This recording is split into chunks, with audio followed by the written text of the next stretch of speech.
Bismillahirrahmanirrahim. Assalamualaikum warahmatullahi wabarakatuh. Selamat pagi teman-teman.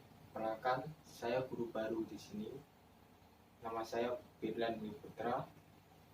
Saya mengampu mata pelajaran otomotif atau yang di sini biasanya TKR.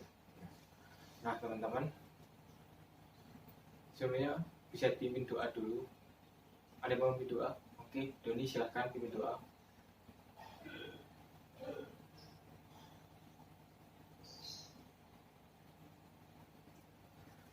Nah, oke teman-teman. Nah, kita nanti akan mempelajari tentang hand tool atau perkakas tangan. Nah, sebenarnya di sini ada yang nggak masuk? 2 orang. Oke, nggak apa-apa. Mungkin ada keperluan atau izin. Ada izinnya? Oh ya. Kok sakit semua? Oh iya, bagus. Teman-teman di sini semuanya sehat? Oke. Mungkin di sini ada yang tertarik untuk masuk ke pendidikan teknik mesin seperti saya, mau jadi guru. Angkat tangan. Wah, mantap, banyak juga. Nah, teman-teman, sebenarnya di otomotif ini kita banyak mempelajari tentang seperti yang pertama ini, hand tool atau perkakas tangan. Itu sebenarnya apa ya? Mungkin teman-teman udah pernah dengar lah. Mungkin ada yang pernah dengar teman-teman. Oke. Oh, Rifai, silakan. Oke. Ada yang mau nambahin? Oke.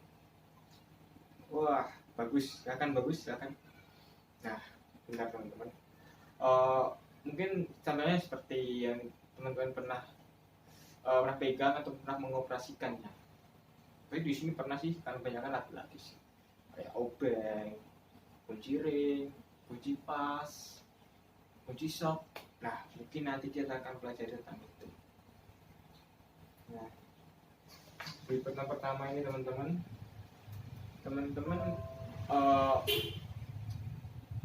harus bisa mempelajari tentang hand tool, mengidentifikasi tentang hand tool, kemudian pengoperasian yang benar, kemudian apa yang harus dilakukan ketika untuk membuka atau mengendorkan baut atau mengencangkan. Karena ada beberapa orang tuh masih awam. Ada yang menggunakan kunci ring itu untuk membuka baut yang kencang sekali, jadi langsung gitu. Nah, sebenarnya kan nggak sesuai SOP-nya, standar operasional prosedur atau SOP. Mungkin teman-teman nanti bakal belajar banyak tentang itu.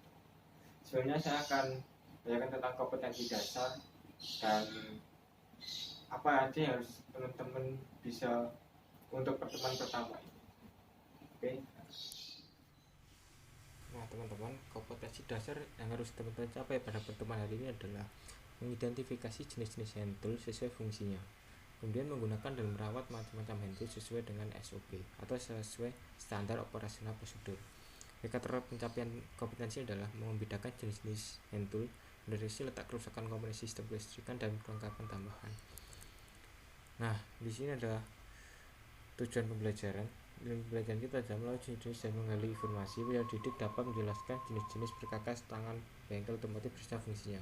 Kemudian melalui penjelasan peserta didik dapat menjelaskan cara menggunakan jenis-jenis perkakas tangan bengkel otomotif. Setelah diskusi, peserta didik dapat mengidentifikasi jenis-jenis perkakas tangan bengkel otomotif dengan tepat.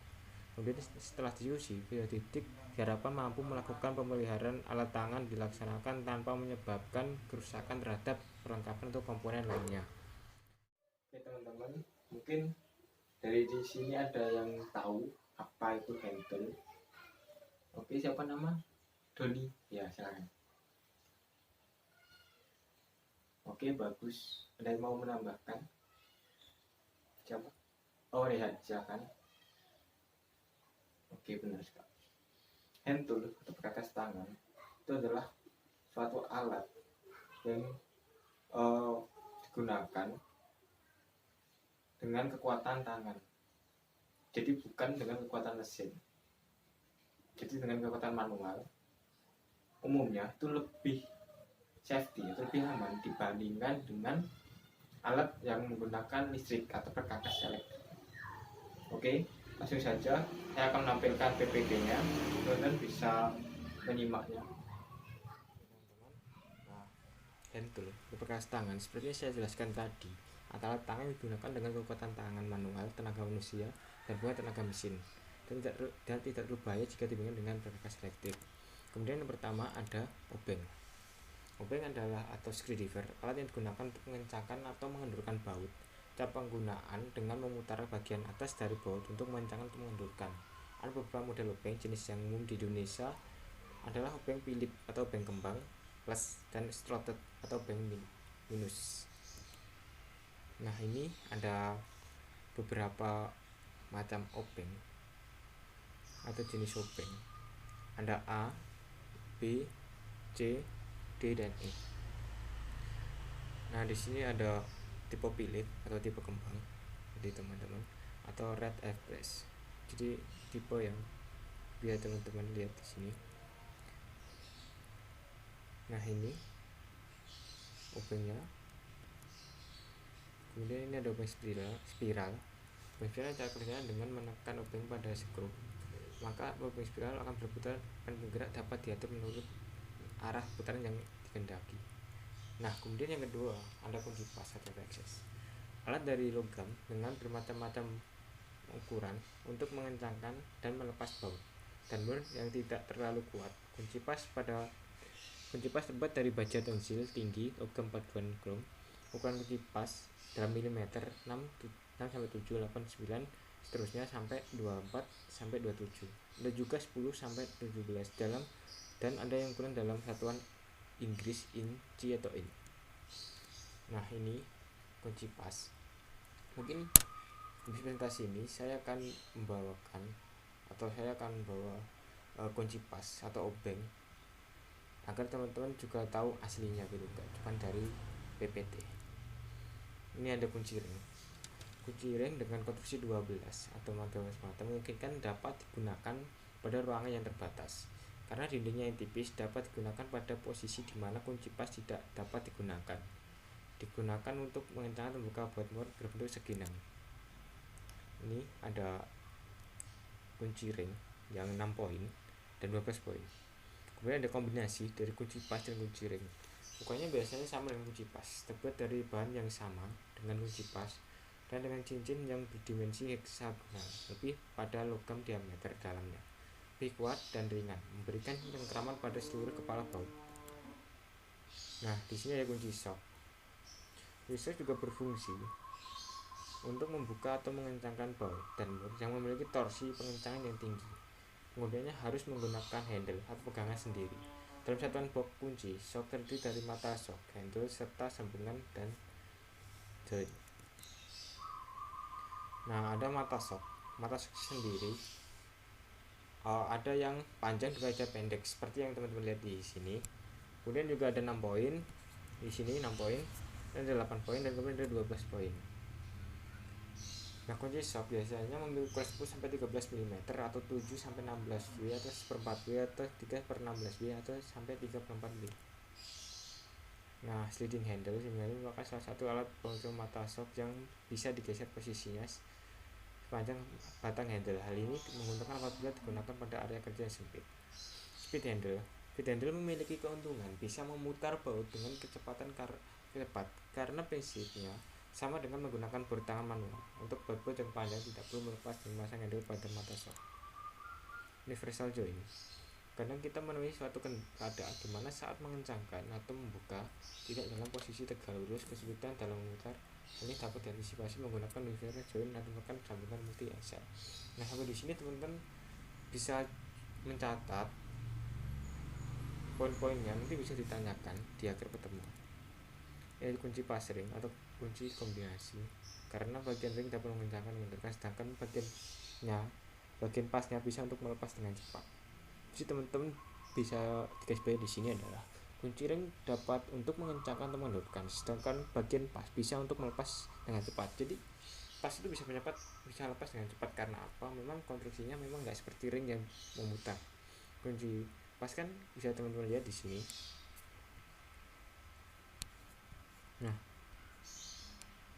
di sini kan ada bukaan, nah jadi bisa cepat masuk. Kalau di kunci ring N kan harus memutar, harus masuk gitu. Dalam mengencangkan atau mengendurkan atau dalam mengencangkan ini, buat ukuran kecil itu harus hati-hati. Karena apa? Bisa rawan patah. Ini ada kunci Inggris. Kunci Inggris untuk melepas atau memasang mur baut yang dapat disetel, menyempit atau melebar sesuai dengan ukuran mur atau bautnya. Konstruksinya terdiri dari rahang diam, rahang geser, ulir, penyetel, dan lengan. Apabila ulir penyetel diputar, rahang geser akan bergerak menyempit atau melebar. Kunci pipa biasanya digunakan untuk melepas dan memasang pipa dengan sambung ulir atau memegang benda silindris lainnya. Konstruksi hampir sama dengan kunci Inggris, punya rahang diam dan rahang geser serta ulir penyetel. Perbedaannya pada kedua rahang, kunci pipa mempunyai gerigi untuk menahan pipa supaya tidak bergeser lepas saat jepit oleh kunci Inggris. Nah, mungkin itu teman-teman bisa teman-teman pelajari. Nah, setelah ini saya akan menampilkan kunci-kunci yang ada di sekolah kita, dan teman-teman bisa memegang ataupun bisa mengamati. Oke teman-teman, seperti yang saya bilang tadi, saya akan membawakan yang ada di sekolah kita. Yang pertama ini ada kunci ring. Ini mungkin semua juga ada pernah pegang ya. Mungkin kalau teman-teman ada yang mau pegang boleh silakan. Ini. Kemudian juga ada kunci ring, kemudian kunci pas. Ini. Jadi ya kayak kombinasi ya, ring pas. Nah, ini juga boleh teman-teman amati dulu. Oke. Kemudian ini ada obeng pas atau obeng minus. Ini juga kombinasi. Ini ada mesinnya untuk kalau kalian mau putar. Kemudian ini ada kunci pas. Oke, kunci pas. Nih. Nah, kemudian kita juga punya kunci T. Dimungkinkan kita akan memutar baut yang sudah kendor atau sudah dilepaskan itu dengan cepat dengan cara buat ini teman-teman. Jadi bisa kita putar dengan cepat. Jadi bisa kita putar. Nah, ini. Kemudian kita mempunyai kunci soft. Oke. Juga dengan ratchetnya juga. Ini. Jadi dimungkinkan kita nggak mungkin salah ketika kita mau mendahulukan atau mengencangkan dengan cara ini. Oke. Ini mungkin teman-teman juga mau pegang, mau identifikasi silakan.